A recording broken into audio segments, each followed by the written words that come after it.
அடுத்த பாடல் 1618. கேடும் கடமையும் கேட்டு வந்த ஐவரும். இது முதலடி. கேடும் அப்படிங்கிறது, கேடும்னா என்ன? இந்த இடத்துல ஒரு மனிதன் தன்னுடைய பிறவிகளில் என்னென்னலாம் துன்பங்களை அனுபவிக்கின்றானோ அது எல்லாமே கேடு தான். ஏன் இதை அனுபவிக்கிறான் அப்படின்னா, இதை எவ்வளோ பிறவி இருக்குன்னு தெரியாது. நான் இதுக்கு முன்னாடியே ஒரு முறை சொல்லியிருக்கேன், வேறு ஒரு வகுப்பில் ஒரு முறை 2 முறை சொல்லியிருக்கேன். இப்போ நாம் என்னென்னலாம் அனுபவிக்கின்றோமோ, எந்த வாழ்க்கை முறை அனுபவிக்கின்றோமோ, இதெல்லாம் நாம தான் இறைவன்கிட்ட கேட்டு வாங்கிட்டு வந்திருக்கோம். பிறவி எடுக்கிறதுக்கு முன்பாகவே இறைவன் நம்மளுடைய முன்னோர்கள், நம்முடைய பித்திருக்கள், இவங்க சொல்லுவோம் இல்லையா, அந்த கந்தர்வர்கள், தைத்திரியர்கள் அப்படின்லாம் சொல்லுவோம் இல்லையா, 16 பேர் இருக்காங்க மொத்தம். இந்த 16 பேர் என்ன செஞ்சுக்கிட்டு இருக்காங்கன்னா, ஒருத்தரும் ஒரு வேலை செஞ்சுக்கிட்டு இருக்காங்க. இதில் சில பேர் என்ன பண்ணுறாங்க, நம்ம அரசு ஊழியர்கள் மாதிரி வச்சுக்கலாம், இவங்க எல்லாமே புரிஞ்சுக்கிறதுக்காக. இவங்களாம் என்ன பண்ணுறாங்க, ஒரு மனிதன் பிறப்பதற்கு முன்பாகவே 3 குடும்பங்களை காண்பிப்பார்கள். ஒன்று ரொம்ப வசதியாக இருக்கிறது, ஒன்று நடுநிலையாக இருப்பது, ஒன்று ரொம்ப துன்பத்தில் சிக்கி இருப்பது. இந்த உலகத்தில் இந்த 3 மக்களையுமே இன்றைக்கி பார்க்கலாம், இன்றைக்கி இல்லைங்களா? அப்போ இறைவன் உனக்கு எந்த மாதிரி பிறவி வேணும் அப்படின்னு சொல்லிட்டு கேட்டுட்டு தான் அவங்களுக்கு கொடுக்குறாரு. மனிதனாகத்தான் கேட்டு வாங்கி கொண்டு வருகின்றான். தான் வசதியாக இருப்பதும் நடுநிலையாக இருப்பதும் ரொம்ப கீழான ஒரு துன்பத்தில் சிக்கி இருப்பதற்கும். ஏன் கேட்டு வாங்கிட்டு வரான்னா, நம்ம ஒரு 60-70 வருஷம், ஒரு பெரிய 100 வருஷம் வாழ்கிறோன்னு வச்சுக்குவோம். இது ரொம்ப பெரிய வாழ்க்கையே தெரியுது மனிதனுக்கு இப்போ பார்க்கும்போது. ஆனால் இது பெரிய வாழ்க்கையில் ரொம்ப சிறிய வாழ்க்கை தான். ஒரு ஆடோ கோழியோ 10 வருஷம் வாழுதுன்னா அது நமக்கு பொறுத்த வரைக்கும் சாதாரணது. இதே நீங்கள் ஒரு சின்ன சின்ன பூச்சிக்கெல்லாம் 1 வாரம் 10 நாள் வாழ்ந்து இறக்கின்ற ஒரு பிறவிகள்லாம் கூட பார்க்குறோம். அதெல்லாம் நம்மை பொறுத்த வரைக்கும் ஒரு அற்பமாக தெரியும். ஆனால் அந்த இனங்களுடைய மனநிலையை பார்க்கும்போது 1 வாரன்றதே அதுக்கு என்னமோ ஒரு 100 வருஷம் மாதிரி 70 வருஷம் மாதிரி தெரியும். அதுக்கு காலம் அப்படி தான் அவங்களுடைய மனதில் சிந்தனையில் பதிய வைக்கும். அதுபோல் இப்போ இதே இந்த தேவர்கள்லாம் பார்த்திங்கன்னா, இறப்பில்லாத அமரர்கள் இருக்காங்க, தேவர்கள், இவங்களாம் லட்சக்கணக்கான வருஷங்கள் வாழ்வாங்க. அவங்களுக்கு நம்முடைய 100 வருஷன்றது ரொம்ப சாதாரணமாக தெரியும் இல்லைங்களா? அப்போது இந்த 100 வருஷன்றது மனிதன் பிறப்பெடுக்கிறதுக்கு முன்பாக சாதாரணமாக தெரியும். 100 வருஷம் தானே, கொஞ்சோண்டு இந்த துன்பம் தானே இருக்குது, அனுபவிச்சுட்டு வந்துட்டோம்னா நமக்கு பல பிறவி போயிருமே, அழிஞ்சு போயிருமே, இறைவன்கிட்ட போய் சீக்கிரம் போய் சேர்ந்துடலாமே அப்படின்னு சொல்லிட்டு என்ன பண்ணுவாங்க, இந்த இடத்துல எனக்கு இந்த பிறவி எனக்கு கொடுத்துட்டு இறைவா, நான் அனுபவிச்சுட்டு சீக்கிரம் வந்துடுறேன் அப்படின்னு சொல்லிட்டு இங்கே கேட்டு தான் வாங்கிட்டு வருவாங்க. இதற்கு ஆலோசனை சொல்பவர்கள் தான் இந்த இடத்துல அந்த கந்தர்வர்கள், சூத்திரியர்கள்னு சில பேர் சொல்லுவாங்க இல்லையா, அந்த பேர்கள்லாம் அவங்க தான் ஆலோசனை கொடுப்பாங்க. இந்த இடத்துல அவர்களுக்கு சப்போர்ட்டாக அந்த பித்திருக்கள்லாம் நின்று நமக்கு சொல்லுவாங்க. நமக்கு வக்கீல்னு சொல்லுவோம் இல்லையா, அதுபோல் பித்திருக்கள் நிற்பாங்க நமக்கு கூட. நீ இதை செய்ய, உனக்கு நல்லது நடக்கும் அப்படின்னு நமக்கு ஆலோசனை சொல்லுவாங்க. அப்படி கேட்டு தான் வாங்கிட்டு தான் பிறவி எடுக்கிறோம். பிறவி எடுக்கும்போது மாயைகள் எல்லாத்தையும் மறந்துடுறோமா, காலத்தின் கட்டுப்பாட்டுக்குள்ளே வந்துடுறோமா, காலம் கட்டுப்பாட்டு இவ்வளோ பெரிய பிறவி, இத்தனை வருஷம் வாழணுமா, இவ்வளோ துன்பத்தை அனுபவிக்கணுமான்னு மனித மனம் என்னப்படுது, இந்த இடத்துல துன்பப்பட்டு இறைவா ஏன் எனக்கு இப்படி ஒரு பிறவியை கொடுத்தேன்னு சொல்லிட்டு அவரையே திட்ட ஆரம்பிச்சிருது மனுஷன். ஸோ அப்போ என்னென்னலாம் வாங்கிட்டு வரதோ இதெல்லாத்தையும் நாம தான் கேட்டு வாங்கிட்டு வரோம். அதே போல் கடமை, துன்பத்தை மட்டும் கேட்டு வாங்கிட்டு வரல, நமக்கு என்னென்னலாம் ஆசையை அனுபவிக்கிறோமோ அதையும் கேட்டு தான் வாங்கிட்டு வரோம். அதான் கடமைன்னு சொல்கிறார் இந்த இடத்துல. யார் யாருக்கு என்னென்ன செய்ய வேண்டும், குடும்பத்துக்கு அம்மா அப்பாவுக்கு என்ன செய்யணும், மனைவி குழந்தைகளுக்கு என்ன செய்யணும், பெண்ணாக இருந்தால் கணவனுக்கும் குழந்தைகளுக்கு என்ன செய்யணும், இதெல்லாம் நம்ம தான் கேட்டு வாங்கிட்டு வரோம். அதான் சொல்கிறார், கேடும் கடமையும் கேட்டு வந்த ஐவரும் அப்படிங்கிறது. மனுஷன் கேட்டு வரான் இந்த இடத்துல. ஆனால் இது கேட்டுட்டு வந்துட்டான், அதை ப்ரொசீட் பண்ணுறதுக்கான உறுப்புகள் தான் அந்த 5 பேர் இந்த இடத்துல. இந்த 5 பேர் இல்லைன்னா நம்ம ஆசையை தீர்க்க முடியுமா? ஏதோ ஒரு பழங்களில் ஏதோ ஒரு பிரியாணி சாப்பிடணும்னு ஒரு மனுஷனுக்கு ஆசை இருக்குதுன்னு வச்சுக்குவோம். சரி, கீழே போனால் மேலே இருக்கிற லோகத்தில் பிரியாணி இருக்காது. முருகறதுக்கு சொன்னார்ல, மாம்பழம் சாப்பிடணும்னு கேட்டார். கைலாசத்தில் மாம்பழம் கிடையாது, அது சாப்பிட்றது தான் மூலவத்துக்கு வந்தார்.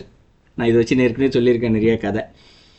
அந்த மாதிரி பிரியாணி அந்த ஊரில் இருக்காது, இங்கே வந்தாச்சு. இப்போ பிரியாணி சாப்பிட்ணுன்னா அவனுக்கு பிடிக்கணும், முதல்ல கண்ணால் பார்க்கணும், மூக்கால் அந்த வாசனையை நுகரணும், வாய் என்ன பண்ணுவோம், ருசித்து சாப்பிட்ணும். அப்போ தான் ஆசை தீர்ந்து போவோம். அப்போ 5 புலன் இந்த இடத்துல தேவைப்படுது இந்த இடத்துல இல்லையா? அப்போ அந்த 5 புலன்கள் வழியாக என்ன வருது, இந்த இடத்துல கேட்டு வாங்கிட்டு வந்துட்டோம். இந்த இடத்துல 5 புலன்கள், அதான் ஐவரும் அப்படின்னு சொல்கிறாரு. அடுத்தடியில் என்ன சொல்கிறாரு, இப்போ துறவு நிலையில் போன பாடலில் துறவுக்கு ஒரு நெறியை வச்சுட்டேன் அப்படின்னு சொல்லிட்டு சொல்லியிருந்தார் இல்லையா? நெறியை படைத்தான் நெறிஞ்சில் படைத்தான் அப்படின்னு சொல்லிட்டார். இந்த நெறிஞ்சலில் அந்த நெறியில் என்ன இருக்குது இந்த இடத்துல, நீ என்னென்னலாம் அனுபவிக்கணுமோ உன்னுடைய கடமை செய்யணுமோ செஞ்சுக்கிட்டே இரு. ஆனால் அது என்ன பண்ணும், அறத்தின் வழியாக தர்மத்தின் வழியாக தான் செய்யணுமே தவிர்த்து இந்த புலன்களின் வழியாக செய்யக்கூடாது. அதுதான் சொல்லப்படுது. ஏன்னா இன்னொன்று சொல்லுவாங்க இந்த இடத்துல, இறைவன் மேலேருந்து இங்கே படைச்சு அனுப்பும்போது சொல்லுவாராம் இந்த இடத்துல, உங்ககிட்ட 2 விஷயம் கொடுத்துருக்கேன். ஒன்று ஆத்மா ஒன்று கொடுத்துருக்கேன், இன்னொன்று 5 புலன்கள் ஒன்று கொடுத்துருக்கேன். நீ என்ன பண்ணு, ஆத்மா சொல்லுகின்றபடி கேட்டு நடந்த என்ன என்றால் நீ சீக்கிரத்தில் விடுதலை அடைஞ்சு முக்தி அடைஞ்சு வந்துடுவேன். இதே புலன்கள் சொல்லுகின்றபடி நீ கேட்டு நடந்தாயானால் மீண்டும் மீண்டும் பிறவி சுழிக்கு தள்ளப்படுவா. ஏன்னா இந்த புலன் என்ன பண்ணுமா, ஏமாத்திக்கிட்டே இருக்குமா இந்த இடத்துல. கள்ள புலனைந்தும் காலாமணி விளக்குன்னு ஒரு பாடலே பாடியிருப்பாரு. கள்ள புலனைந்தும் அப்படின்னாரு. அது திருட்டு பண்ணுதான். கள்ளன்னா தெரியும் எல்லாருக்கும், உங்களுக்கு திருட கள்ளன்றா. இது திருட்டுத்தனம் பண்ணிக்கிட்டே இருக்குமா, அப்படியே பக்கத்தில் நண்பர் மாதிரியே இருந்து ஏமாற்றிக்கிட்டே என்ன பண்ணுவான், நம்மளை குழிகளை கொண்டு போய் தள்ளி விட்டுருவோம் இந்த இடத்துல. கள்ள புலனைந்தும். அதனால் அதன் பின்னாடி போனீங்கன்னா பிறவி சொல்லியில் மாட்டிக்குவேன்னு சொல்லி தான் அனுப்புவாரான் இந்த இடத்துல. ஆனால் நம்ம என்ன பண்ணுறோம் இந்த இடத்துல, புலன்கள் பின்னாடி அது சொல்கிறது தான் கேட்குறோம். மனசு என்னென்னலாம் சொல்லுதோ, பார்க்குறதெல்லாம் ஆசைப்படுது இல்லையா, வாயில் ஒரு எச்சில் ஊறுதா உடனே சாப்பிட்றது, பிரியாணியா நான்வெஜ்ஜா எதாக இருந்தாலும் இப்படி புலன்கள் பின்னாடியே போய்கிட்டு இருக்கு இல்லையா. இதை திருமூலர் அவர் என்ன சொல்கிறார் இந்த இடத்துல, நாடி வளைந்த அது நான் கடைவே நலன் அப்படிங்கிறார் இந்த இடத்துல. அப்போது நாடி வளைந்த அது அப்படிங்கிறார். என்ன நாடுதல்னா என்ன, தேடுறது இந்த இடத்துல, நாடி செல்றது இந்த இடத்துல. அப்போது ஒரு கடமையை செய்யறதுக்கும் அந்த துன்பத்தை அனுபவிக்கிறதுக்கும் இல்லையா, கடமையில் ஆசையும் சேர்ந்துருது இந்த இடத்துல. ஸோ இது எல்லாத்தையுமே என்ன பண்ணுதான், அது வளைந்த அது அப்படிங்கிறது என்ன பண்ணுதான், அந்த 5 புலன்கள் வளைச்சி கூட்டு போய்ட்டுதான். இப்போ உதாரணத்துக்கு நான் இன்னிலேருந்து மனுஷனுடைய மனம் தெரியும் இல்லையா, நாளைக்கு நான் இதை செய்ய மாட்டேன், இனிமேட்டு பொய் சொல்ல மாட்டேன், இல்லை நான்வெஜ் சாப்பிட மாட்டேன் அப்படின்னு ஒரு வைராக்கியம் ஒரு மனுஷன் எடுக்கிறான். ஆனால் என்ன ஆகிடுது, ஒரு வாரம் 10 நாள் கழிச்சு, பலருக்கு இந்த அனுபவம் இருக்கும் இல்லையா, ஒரு 10 நாள் கழிச்சு எங்கேயாவது ஒரு பிரியாணி வாசனை பார்த்தீங்கன்னா நாக்கு ஊற ஆரம்பிச்சிடும். இப்படியே சாப்பிட்டே ஆகணும்னு ஒரு கண்ட்ரோல் இல்லாமல் மைண்டு போகும், உடனே போய் உட்காந்து சாப்பிட்ருவாங்க நான்வெஜ் இல்லையா. இது நான்வெஜ்ஜுக்கு மட்டும் இல்லை, நிறைய விஷயங்களுக்கு சொல்லலாம். அந்த சிகரெட் பிடிக்கிறவங்க, போதை வசுக்கள் நிறையா யூஸ் பண்ணுறவங்க இல்லையா, ஒவ்வொரு மனிதர்களுக்கும் ஏதாவது ஒரு விஷயம் வளையும் இந்த இடத்துல மனசு. அது வளைய வச்சுருதான் 5 புலன், அவனுடைய ஆசைக்கு பின்னாடி அவனை போக வைக்கிதான். அதை நான் கடைவேன் நலன் அப்படிங்கிறது. கடைவேன் அப்படின்னா இந்த இடத்துல கடைபிடிக்கிறது. இந்த இடத்துல கடைவேன் அப்படின்னா கடைபிடிக்கிறது, கடைபிடித்து அலன் அப்படிங்கிறார். அலன்னா இல்லைன்னு பொருள். ஸோ மனசு என்ன பண்ணுது, 5 புலன்கள் ஆசை வழியாக வளைச்சி கூப்பிட்டு போதா. இவர் மன உறுதியாக இருக்கார் இந்த இடத்துல, இறைவன் கொடுத்த நெறியில் கடைபிடிப்பேன் என்று ரொம்ப தெளிவாக இருக்கார். ஆனால் 5 புலன் என்ன பண்ணுதான், அப்படியே வளைக்குதான். அதை பார்த்தவனே 5 புலன் இல்லையா, கண்ணால் பார்க்கறது, இல்லை காதால் ஒரு சத்தம் கேட்குது, சாப்பிட்றதுக்கு ஏதாவது ஒன்று வளைஞ்சு நெளிஞ்சு கூப்பிட்டு போகும்போது நான் கடைபிடிக்கிறது இல்லை அப்படிங்கிறார் திருமூலர் சொல்கிறார். நான் என்னுடைய ஆத்மா வழியாக செல்கின்றேன், நான் உறுதியாக என் இறைவன் கொடுத்த நெறியை வைத்துக்கொண்டு நான் தெளிவாக நிற்கின்றேன், நான் கடைபிடிக்க மாட்டேன் அப்படிங்கிறார். அப்படி கடைபிடிக்காமல் இருக்கும் பொழுது 3வது அடியில் என்ன சொல்கிறாரு, ஆடல் விடை உடை அண்ணல் திருவடி அப்படிங்கிறார். ஆடல் விடையுடை அண்ணல் அப்படிங்கிறார். 4 வார்த்தை. ஆனால் அதை பிரித்து படிக்கணும்னா ஒருவனுக்கு ஒரு ஆடல்னா என்ன, நரம் ஆடுதல். யார் நடனம் ஆடுவா, இறைவன் நடனம் ஆடுறாரு. விடைனா என்ன, இந்த இடத்துல வாகனம், நந்தி தான் வாகனம். நம்ம சில படங்கள்லாம் பிக்சர்ஸ் பார்த்துருப்போம் இல்லையா, நந்தி பகவான் உட்காந்துருப்பார், அவருடைய கொம்புக்கு மேலே இறைவன் நடனம் ஆடுவது போல் கூகுளில் சில பிக்சர்ஸ்லாம் பார்த்துருப்பீங்க. பிரதோஷ காலத்திலோட நந்தியினுடைய கொம்பு வழியாக இறைவனை பார்க்கணும் அப்படின்னு சொல்லிட்டு ஒரு முறை இருக்குது. அதை கூட நிறைய பேர் பார்ப்பாங்க. ஆனால் ஏன் பார்க்குறோன்னா, பார்த்தா நல்லதுன்னு சொல்லுவாங்க, அதனால் பார்க்குறேன் அப்படின்வாங்க. காரணம் நிறைய பேருக்கு தெரியாது. என்னென்னா, இறைவன் இந்த நடராஜ பெருமாளுக்கு நடுவில் நடனம் ஆடிக்கிட்டே இருப்பாராம். நம்ம அதை பார்க்கும்போது நமக்கு தெரியுறதில்ல, நேராக சிவன் தான் தெரியுறாரு இந்த இடத்துல. ஆனால் அதை பார்த்தோம்னா அந்த நிலைக்கு எப்போ தகுதி வருதோ அப்போ நடராஜ நடனம் ஆடுறது தெரியும் இந்த இடத்துல. அதுக்காக தான் பார்க்கறது. அப்போ விடை அப்படின்னா நந்தி பகவானுக்கு மேலே இந்த இடத்துல நடனம் புரிஞ்சிக்கிட்டு இருக்காரு. யார், உடை அண்ணல் அப்படிங்கிறாரு. உடைனா உடையவன், யார், நந்தியையே உடையவன், யார், குருவா இறைவன் இருக்கார் இந்த இடத்துல. அண்ணல் அப்படிங்கிறார். அண்ணல்னா இறைவன் தான் இந்த இடத்துல. அண்ணல் என்றால் இந்த இடத்துல யார் ஒருவர் தலைவராக இருக்கின்றாரோ அவரே அடியவராகவும் இருக்கின்றாரோ அவர் தான் அண்ணல். பலமுறை விளக்கம் சொல்லியிருக்கோம் அதுக்கும். ஸோ அந்த இறைவன் சிவபெருமான் என்ன பண்ணுறாரா இந்த இடத்துல, அவருடைய திருவடி ஒரே ஒரு அடிக்க என்ன பொருள், இறைவன் இருக்கார் இந்த இடத்துல, தலைவனாக இருக்கிறது, கட்டளையிடக்கூடிய இடத்துலையும் இருக்கார். அதே நேரத்தில் அவர் சொல்லும்போது இந்த இடத்துல நமக்கு வேலை செய்யக்கூடிய அண்ணலாகவும் இருக்கின்றார், அது அடியவராகவும் இருக்கின்றார். இந்த இடத்துல அம்மா இருக்கால்ல, அம்மா அப்பாவும் இருக்காங்கல்ல, என்ன பண்ணுறாங்க, நமக்கு கட்டளையிடுறாங்க இதை தான் செய்யணும் அப்படின்னு சொல்லிட்டு தன்னுடைய மகனுக்கோ மகளுக்கோ கட்டளையிடக்கூடிய இடத்துல இருக்காங்க. ஆனால் அவங்களுக்கு ஏதாவது ஒன்றுனா வேலை செய்யக்கூடியவர்களாகவும் அவர்கள் தான் இருக்காங்க. துணியை துவச்சி போகிறது, சமைச்சு கொடுக்கறது, எல்லா வேலையும் செய்யக்கூடிய அடியவர்களாகவும் அவர் தான். இறைவன் அது போல தான் இருக்கார் நமக்கு இந்த இடத்துல, கட்டளையிடக்கூடியவராக இருக்கிறாரு, நமக்காக வேலை செய்யக்கூடியவராகவும் இருக்கின்றார். ஆனால் அவர் செய்கிற வேலை நமக்கு தெரியறதில்ல, அதான் பிரச்சனை. ஸோ அந்த இறைவனுடைய திருவடி நடனம் ஆடிக்கிட்டே இருக்காராம் இந்த இடத்துல, நடராஜ பெருமாள் மேலே நடனம் ஆட்டிருக்காரு. அவருடைய திருவடி கூடும் தவம் செய்த கொள்கை தந்தானே அப்படிங்கிறார். கூடும் தவம் செய்த அப்படிங்கிறார். எதை கூடும் தவம் செய்த அப்படின்னா, தவம்னா தெரியும் எல்லாருக்குமே இல்லையா, மனம் அமைதி பெறும் ஒரு நிலை தான் தவம். இந்த இடத்துல கூடும் தவம் அப்படின்னா என்ன, இந்த இடத்துல ஒரு பொருள் இன்னொரு பொருளோடு சென்று கூடுதல் தான் கூடும் இந்த இடத்துல. இப்போ இன்னைக்கு நம்ம அமைதியற்ற நிலையில் இருக்கோம் இல்லையா, எங்கடா அமைதி இருக்குது அப்படின்றத தேடுறோம், மகிழ்ச்சி எங்கே இருக்குது, இன்பம் எங்கே இருக்குதுன்னு தேடி தேடி மனுஷன் போகிறான் இல்லையா. ஆனால் அவனுக்கு அது கிடைச்சிதான்னு கேட்டால் கேள்விக்குறி தான். ஸோ அது கூடும் தவம் செய்தனா இந்த இடத்துல அந்த அமைதி ஒன்றாக கூடுகின்ற ஒரு தவத்தை செய்த அப்படிங்கிறாரு. செய்தன்னா அது ஒரு செயல் இந்த இடத்துல இல்லையா. அந்த செயலை கொள்கை தந்தானே, இறைவன் வந்து அதை கொடுக்குறாரா இந்த இடத்துல, நீ இந்த அமைதி இவன்கிடம் இருந்தே ஆக வேண்டும் அப்படின்னு சொல்லி என்ன பண்ணுறாரா, கட்டளை இடுறாரா அமைதி கிட்ட இந்த இடத்துல இறைவன். அதை வந்து இறைவனே கொடுக்குறாரா இந்த இடத்துல, தந்தானே அப்படிங்கிறாரு, இறைவன் கொடுக்குறாரா. யாருக்கு கொடுக்குறாரு, ஐம்புலன்களின் வழியாக இங்கு செல்லாமல் இருக்கிறார் இந்த இடத்துல, அவர்களுக்கு தான் இறைவன் அதை இங்கு கொடுக்கின்றான்.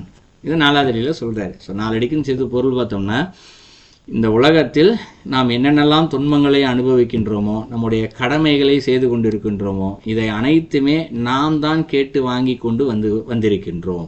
இதை எல்லாத்தையுமே நம்மளுடைய ஐம்புலன்களின் வழியாகத்தான் இதை அனுபவித்து கொண்டிருக்கின்றோம்.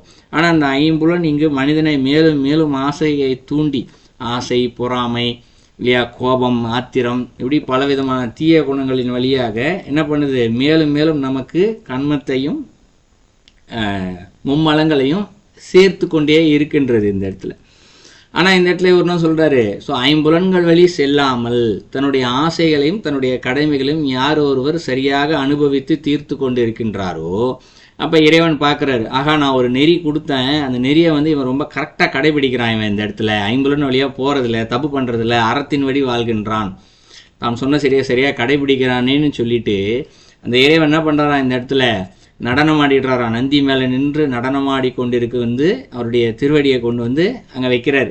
வச்சுட்டு என்ன பண்ணுறாரு இந்த இடத்துல, இவன் நான் சொல்கிறதெல்லாம் கடைபிடிச்சிட்டான், அதனால் இவனுக்கு அமைதியை இங்கு இரு அப்படின்னு சொல்லிட்டு கட்டளையிட்டு அந்த அவருக்கு கொடுக்கின்றார்.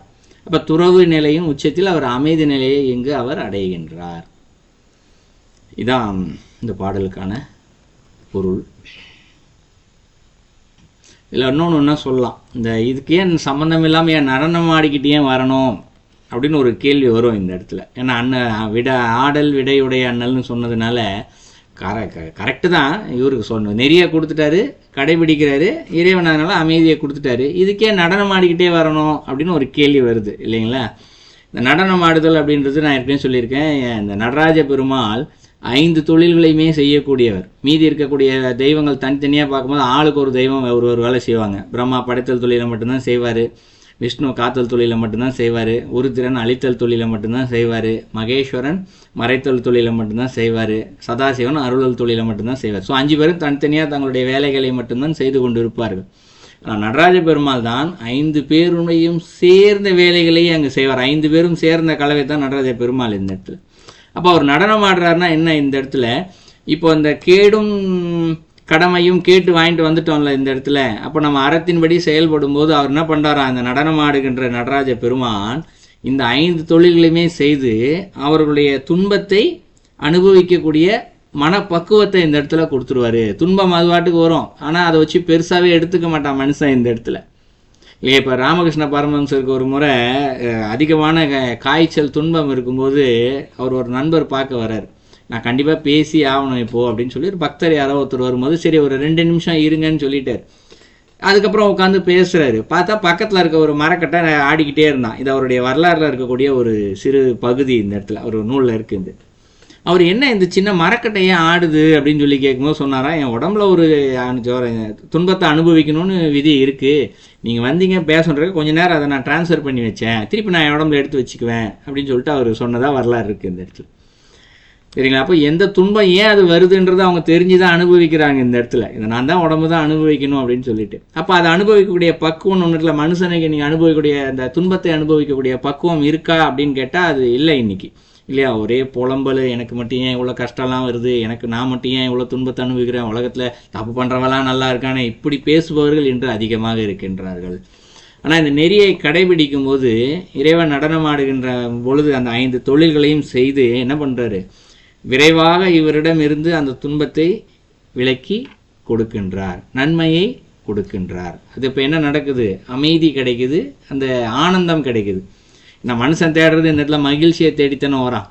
அந்த மகிழ்ச்சி என்று சொல்லப்படுவது வெளியிலேருந்து வர்றது. ஆனால் அதற்கும் மேலானதாக ஆனந்தம், அதையே இறைவன் கொடுக்குறார். மகிழ்ச்சிக்கும் ஆனந்தத்துக்கும் வித்தியாசம் இருக்குது, பல முறை சொல்லியிருக்கேன். மகிழ்ச்சி சீக்கிரத்தில் போயிடும், அது அனுபவிக்கும் போது இருக்கும், அனுபவித்து முடிச்சுனே காணாமல் போயிடும் அந்த இன்பம் மகிழ்ச்சி. ஆனால் இந்த ஆனந்தம் என்று சொல்லப்படுவது உள்ளேருந்து வருது, தானாக எப்பயுமே வந்துக்கிட்டே இருக்கும்.